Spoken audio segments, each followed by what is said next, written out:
Au regard des situations que nous avons constatées sur le terrain, la représentation nationale ne pouvait rester indifférente et par rapport à ce que nous avons vu sur le terrain. Effectivement, il y a des actions urgentes qui relèvent de l'esprit de compassion des uns des autres, qui les dotent de biens par-ci, d'autres de ce qu'ils peuvent apporter. Mais il y a des actions aussi qui sont dans la durée. Alors, ce que la représentation nationale peut faire, tout d'abord, en urgence.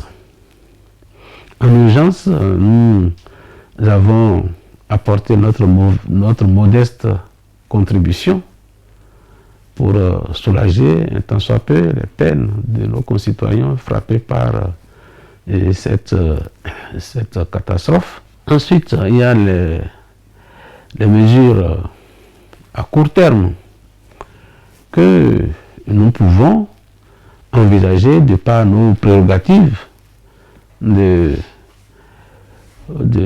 législateurs comme de contrôleurs de l'action gouvernementale.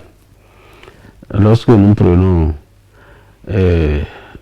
notre manteau de législateur avant le vote du budget, nous pourrions interroger le gouvernement sur les mesures qu'il a prises pour impacter les populations, parce que on peut prévoir dans le budget et par notre rôle d'amendement du budget ou bien de la loi, nous pouvons faire des propositions conformément au texte en vigueur, conformément à la loi constitutionnelle et conformément aussi au règlement intérieur de l'Assemblée nationale. Nous pouvons, avec l'appui du gouvernement à travers le ministre des Finances, proposer des mesures dans le budget déjà de 2021 pour prévenir ou du moins pour corriger pour trouver quelques solutions afin de régler les problèmes qui sont quand même à court terme et que peuvent être pris en charge par le budget de 2021. Nous pouvons conjuguer nos efforts, comme je leur ai dit. Nous sommes une institution de contre-pouvoir, mais nous ne sommes pas une institution contre le pouvoir. Ce qui fait qu'il doit y avoir une certaine collaboration entre les deux institutions pour pouvoir trouver des solutions par rapport à ce problème.